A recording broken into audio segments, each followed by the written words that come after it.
Okay guys, we meet again with the new discussion. Oke guys, hari ini bahasan kita kali ini adalah mengenai personal pronoun. Anda tahu personal pronoun kan? Ya, benar sekali. Personal pronoun. Personal pronoun adalah kata ganti orang. Personal ke orang, pronoun kata ganti. Jadi, personal pronoun adalah kata ganti orang. Contohnya, apa yang dimaksud dengan kata ganti supaya lebih jelas? Kita contohkan. Ani adalah anak yang rajin. Dia selalu juara kelas. Itu yang dicetak tebal, saya yang di garis bawah. Itu Ani adalah anak yang rajin. Tidak lagi kita harus menyebut Ani, langsung saja diganti dengan kata ganti dia untuk perempuan. Ani adalah anak yang rajin, Ani diganti dia selalu juara kelas. Oke, seperti itu. Selanjutnya, contohnya, Ani dan Budi berada di dalam kelas. Ani dan Budi berada di dalam kelas. Mereka sedang belajar bersama.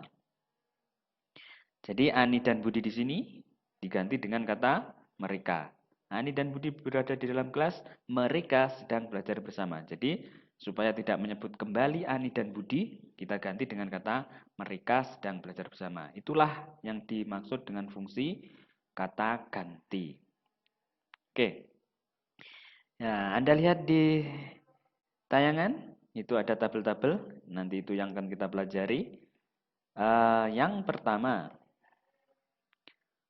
orang atau personnya. Dalam bahasa Indonesia dulu ya, supaya lebih jelas.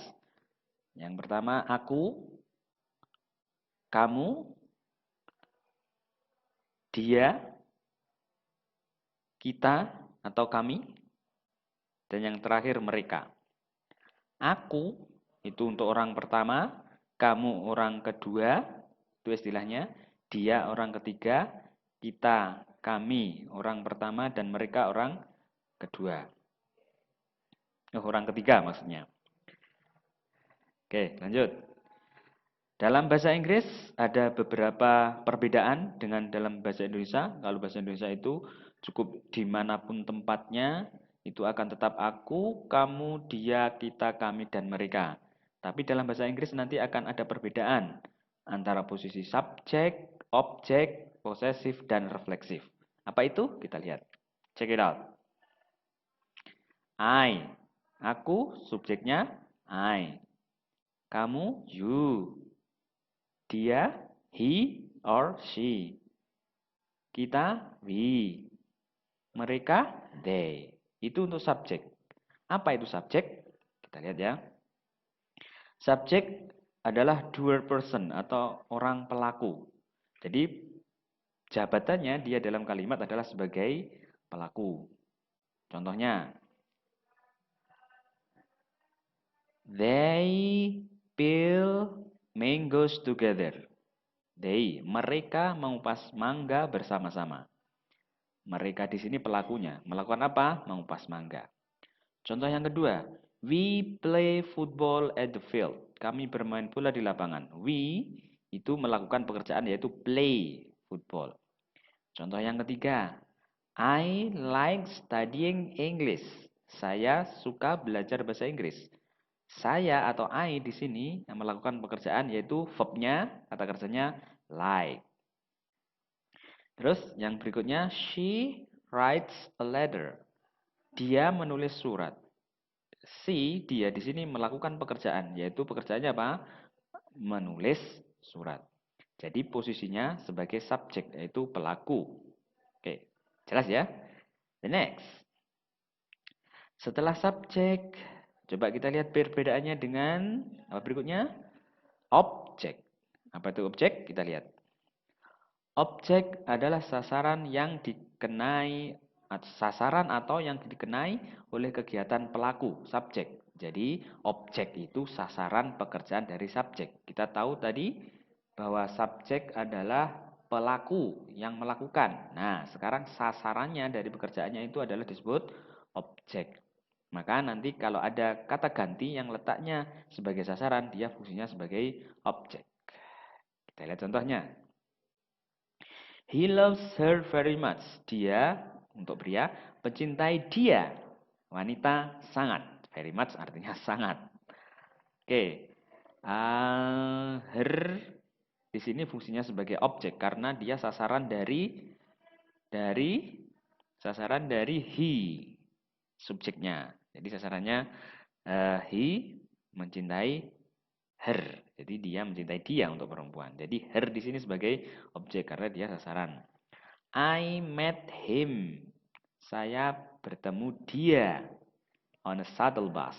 Jadi I met him. I subjeknya, him sasarannya, ya menemui itu. Contoh berikutnya, she saw them.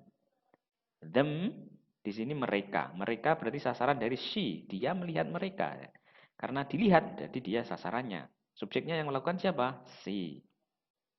Oke, good. Berikutnya, he gave me a birthday present. Nah, he gave me a birthday present. Jadi, he melakukan pekerjaan give, memberi, me sasarannya. Jelas ya? Oke, sudah jelas, kita lanjutkan. The next.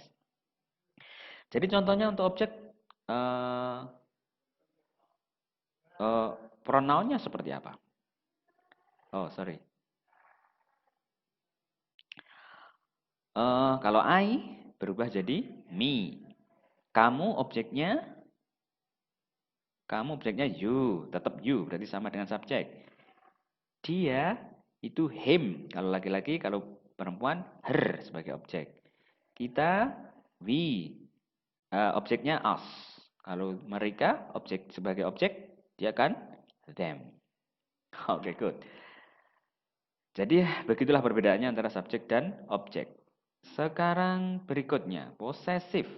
Posesif itu milik. Jadi kata ganti yang menunjukkan milik itu dinamakan posesif. Ada dua. Posesif yang pertama itu posesif adjektif. Apa itu posesif adjektif? Kita lihat. Posesif adjektif adalah menunjukkan bahwa benda yang dilekati adalah miliknya. Jadi yang perlu digarisbawahi adalah menunjukkan bahwa benda yang dilekati adalah miliknya. Jadi posesif adjektif di sini, kata ganti posesif adjektif ini selalu melekat pada benda yang dimilikinya. Itu prinsipnya ya. Kita lihat contohnya. I sold my car yesterday. Nah, saya menjual mobil saya kemarin. Jadi mobil saya atau my melekat pada car atau mobilnya. Selalu begitu. Yang kedua, I like her new haircut. Her di sini milik perempuan melekat pada new haircut. Saya suka potongan rambut barunya atau dia untuk perempuan. Jadi her di sini dia untuk perempuan. Berikutnya, where is your mother? Di manakah ibumu? Your mother melekat pada mother. Berarti mother itu miliknya you, maka disebut sebagai your mother. Jelas ya? Yang berikutnya, they save their money at a bank. Mereka menyimpan uang mereka. Ya, ini lupa ada garis bawah ini. Garis bawahnya di sini, their money. Their money. Jadi uang mereka. Uang milik mereka maksudnya. Nah, itulah contoh-contoh dari possessive adjektif. Lanjut. Possessive adjektif apa aja menurut kata gantinya? Oh, sebelum ke sana, setelah possessive adjektif ada yang kedua yaitu possessive pronoun. Sekarang possessive adjektif dulu. Aku my. Kamu your. Dia his, her. Kita our. Mereka their. Nah. Sekarang kalau possessive pronoun. Nah, mine. Ini jadi mine. Kamu yours. Dia his or hers. Kita atau kami ours. Mereka theirs. Gimana contoh penggunaannya? Kita lihat ya. Mana ini kursor? Oke. Possessive pronoun menyatakan milik. This car is mine. Mobil ini milikku. Nah, tadi kalau possessive adjective bedanya melekat pada benda. Kalau di possessive pronoun tidak ada bendanya. Bendanya tidak melekat atau berada jauh. Nah, ini loh.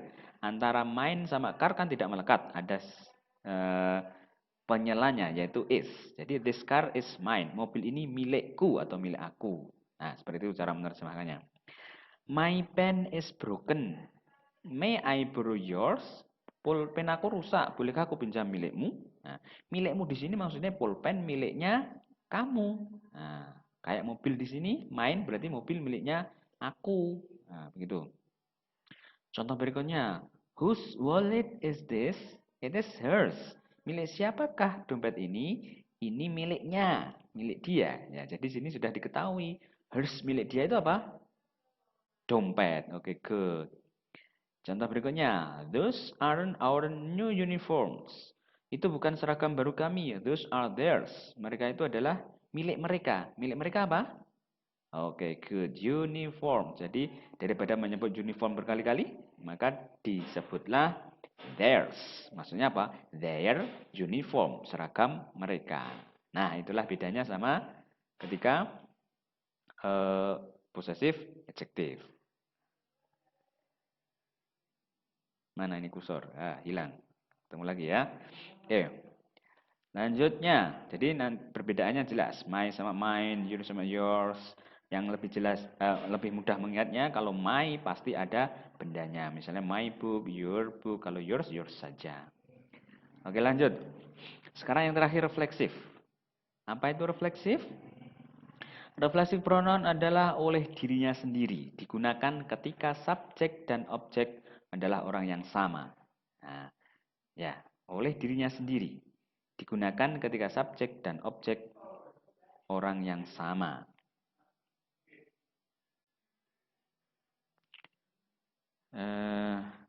Contohnya,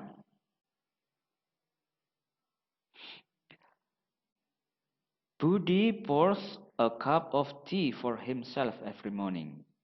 Oh, sorry, ini Budi jadi Cynthia. Budi menuang secangkir teh. Teh ini ya, bukan teh.